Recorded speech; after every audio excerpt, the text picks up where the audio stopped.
بسم اللہ الرحمن الرحیم۔ تفسیر میں گمراہی کے اسباب کیا ہیں؟ محترم سامعین، ہم ایک سلسلہ شروع کرنے والے ہیں اور یہ 4 ویڈیوز پر 4 قسطوں پر مشتمل ہوگا کہ تفسیر میں گمراہی کے اسباب کیا ہیں۔ آج کل میڈیا پر، سوشل میڈیا پر ہر کس و ناکس کی قرآن حکیم کی تفاسیر لوگ سن رہے ہیں اور لوگ آ کے قرآن کی تفسیر کر رہے ہیں۔ آیا کہ ہمیں کن لوگوں کا قرآن سننا چاہیے، ان کی تفسیر سننی چاہیے؟ اس حوالے سے مفتی تقی عثمانی صاحب نے علوم القرآن صفحہ 359 اس پر حضرت تفسیر سے گفتگو کی ہے۔ آج ہم پہلا سبب بیان کریں گے۔ آپ تمام احباب سے گزارش ہے کہ آپ خود سماعت فرمائیے اور اس کو آگے بھی شیئر کیجئے اور اہل دین خاص طور پر اپنے دروس میں اور اپنے قریبی لوگوں کو ان تعلیمات سے ضرور آگاہ فرمائیں۔ مفتی محمد تقی عثمانی صاحب فرماتے ہیں، تفسیر میں گمراہی کا پہلا سبب نااہلیت ہے۔ علم تفسیر جہاں ایک انتہائی شرف و سعادت کی چیز ہے، وہاں اس نازک وادی میں قدم رکھنا بے حد خطرناک بھی ہے، کیونکہ اگر انسان کسی آیت کی غلط تشریح کر بیٹھے تو اس کا مطلب یہ ہے کہ وہ اللہ تعالیٰ کی طرف ایک ایسی بات منسوب کر رہا ہے جو اللہ تعالیٰ نے نہیں کی، اور ظاہر ہے کہ اس سے بڑی گمراہی اور کیا ہو سکتی ہے۔ جن لوگوں نے ضروری شرائط پوری کیے بغیر قرآن کریم کی تفسیر میں دخل اندازی کی ہے، وہ کافی محنت خرچ کرنے کے باوجود اس بدترین گمراہی میں مبتلا ہو گئے۔ اس لیے یہاں ایک نظر ان اسباب پر ڈال لینا بھی ضروری ہے جو انسان کو تفسیر کے معاملے میں گمراہی کی طرف لے جاتے ہیں۔ تفسیر قرآن میں گمراہی کا سب سے پہلا اور سب سے خطرناک سبب یہ ہے کہ انسان اپنی اہلیت و صلاحیت کو دیکھے بغیر قرآن کریم کے معاملے میں رائے زنی شروع کر دے۔ خاص طور پر ہمارے زمانے میں گمراہی کے اس سبب نے بری قیامت ڈھائی ہے۔ یہ غلط فہمی عام ہوتی جا رہی ہے کہ صرف عربی زبان پڑھ لینے کے بعد انسان قرآن مجید کا عالم ہو جاتا ہے اور اس کے بعد جس طرح سمجھ میں آئے قرآن کریم کی تفسیر کر سکتا ہے۔ حالانکہ سوچنے کی بات ہے کہ دنیا کا کوئی بھی علم و فن ایسا نہیں ہے جس میں محض زباندانی کے بل پر مہارت پیدا ہو سکتی ہے۔ آج تک کبھی ذی ہوش نے انگریزی زبان پر مکمل عبور رکھنے کے باوجود یہ دعویٰ نہیں کیا کہ وہ ڈاکٹر ہو گیا ہے۔ میڈیکل سائنس کی کتابیں پڑھ کر دنیا پر مشق ستم کر سکتا ہے۔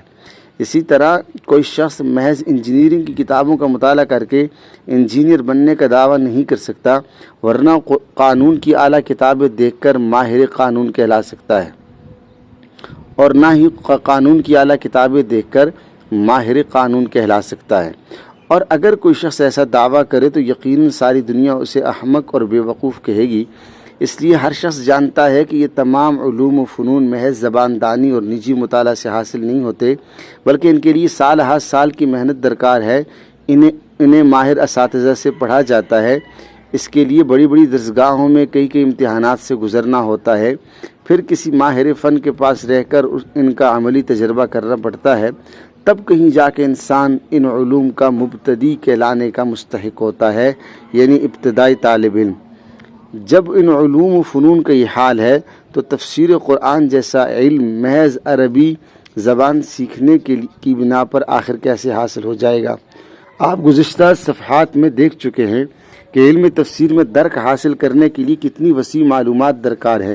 قرآن کریم عام کتابوں کی طرح کوئی ایسی مسلسل کتاب نہیں جس میں ایک موضوع کی تمام باتیں ایک ہی جگہ لکھی ہوئی ہوں، بلکہ دنیا کی تمام کتابوں کے برخلاف اپنا ایک جداگانہ اور ممتاز اسلوب رکھتا ہے۔ لہٰذا کسی آیت کو قرار واقعی طور پر سمجھنے کے لیے اول تو یہ ضروری ہے کہ اس آیت کی مختلف قراتیں اور اس موضوع کی تمام دوسری آیات اور ان کے متعلقات پر پوری نگاہ ہو۔ پھر آپ پیچھے دیکھ چکے ہیں کہ بہت سی آیتیں کسی خاص واقعاتی پس منظر سے وابستہ ہوتی ہیں، جسے سبب نزول کہا جاتا ہے، اور جب تک سبب نزول کی مکمل تحقیق نہ ہو اس کا پورا مفہوم نہیں سمجھا جا سکتا۔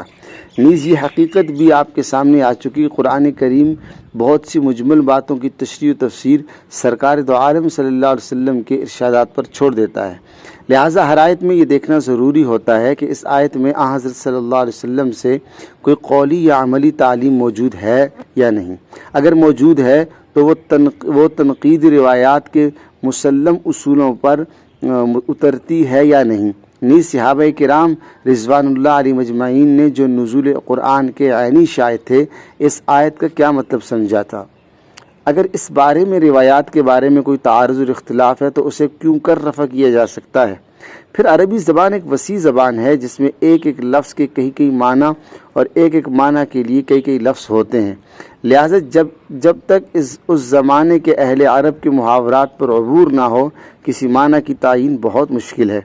اس کے علاوہ صرف الفاظ کے لغوی معنی جاننے سے کام نہیں چلتا، کیونکہ عربی میں نحوی ترکیبوں کے اختلاف سے معانی میں تبدیلی پیدا ہو جاتی ہے، اور یہ بات عربی لغت و ادب پر مکمل عبور کے بغیر طے نہیں کی جا سکتی۔ اس مقام پر کون سی ترکیب محاورات عرب کی زیادہ قریب ہے؟ اور سب سے آخر میں قرآن کریم اللہ کا کلام ہے، اور اللہ اپنے کلام کے اسرار و معارف ایسے شخص پر نہیں کھولتا جو اس کی نافرمانیوں پر کمر بستہ ہو، لہذا تفسیر قرآن کے لیے اللہ کی بندگی اور اس کے ساتھ خاص تعلق، اطاعت و تقوی اور حق پرستی کی بے لاگ جذبے کی ضرورت ہے۔ اس تشریح سے یہ بات واضح ہو جاتی ہے، تفسیر قرآن کے لیے صرف عربی زبان کی معمولی واقفیت کام نہیں دے سکتی، بلکہ اس کے لیے علم تفسیر، علم اصول تفسیر، علم حدیث، اصول فقہ، علم نحو، علم صرف، علم لغت، علم ادب اور علم بلاغت میں ماہرانہ بصیرت اور اس کے ساتھ طہارت و تقوی ضروری ہے۔ ان ضروری شرائط کے بغیر تفسیر کی وادی میں قدم رکھنا اپنے آپ کو گمراہی کے رستے پر ڈال دینے کے مرادف ہے، اور اسی طرف کے بارے میں